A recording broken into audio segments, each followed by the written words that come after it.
So on the next slide, I show you an example of neuropeptides and to tell you that maybe this is not that really local. This is a distribution of CRF in the brain, and you have immunohistochemistry and in situ hybridization. With immunohistochemistry, we can see where this is in red, and with in situ hybridization, this is the location of the production of the peptides, because you know this is a peptide, so you will have an amino acid. And for instance, you have in the cortex and the hippocampus, you have production of this peptide, mRNA, and this production is due to interneurons. So here this is quite consistent with the idea that the effects are locals. But if you are looking at BNST, the bed nucleus of the stria terminalis, the amygdala CEA, and the lateral hypothalamus, there are some projection, there are some, synthesis plus projection in other part of the brain. For instance, the septum, the thalamus, the locus ceruleus, etc., etc. So you can have long distance. And don't forget also that the main pathway that it is known for today is the production from the cells located in the paraventricular nucleus of the hypothalamus and projecting to the anterior pituitary gland. The adrenal axis.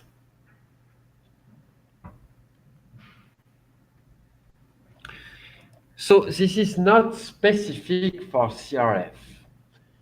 For instance, if you look at the distribution of vasopressin, the most famous one is also the production from the paraventricular nucleus of the hypothalamus, and then the production to the anterior hypophysis. But you can see also that vasopressin is expressed in different parts of the brain, essentially basal forebrain, for instance, the medial amygdala, the also some nucleus in the hypothalamus, and then you have some projection to lateral septum,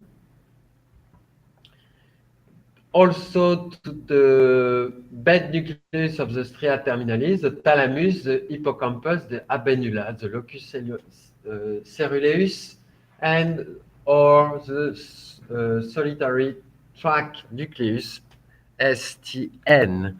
So large projection and projection in limbic regions. So you can imagine with this that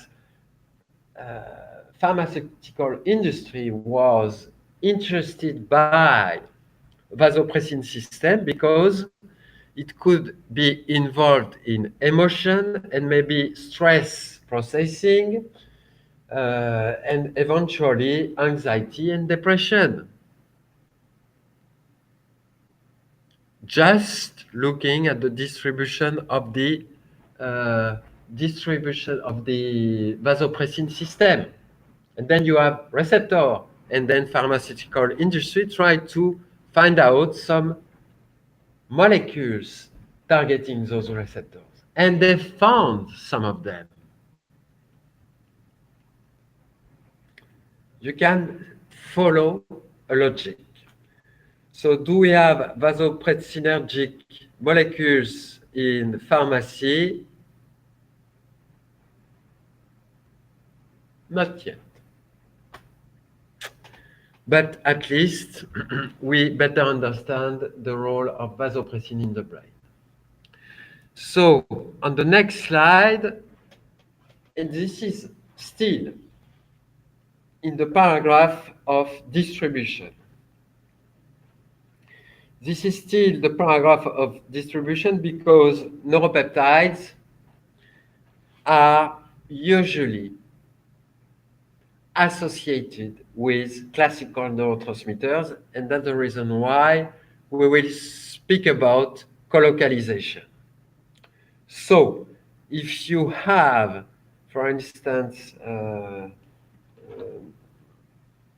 to cover a neuropeptide system, please evoke the different classical neurotransmitter system with whom they are colocalized. So this is frequent. So Thomas Uckfeldt also covered the topic. So you have classical neurotransmitter plus one or two neuropeptides, or maybe more. Sometimes you have also colocalization between classical neurotransmitters, but this is more complicated. So you have classical examples of colocalization, which is serotonin and substance P. And if you try to understand why Uckfeldt was interested by neuropeptides, in fact, he was interested by monoamines. And then he worked on monoamines and the descending projection, catecholamines and serotonin, and he found a specific material in serotonin neurons, a specific material, a substance P, which is a tachykinin. And curiously, the material substance P was absent when it destroyed serotonin cells. And when it cut only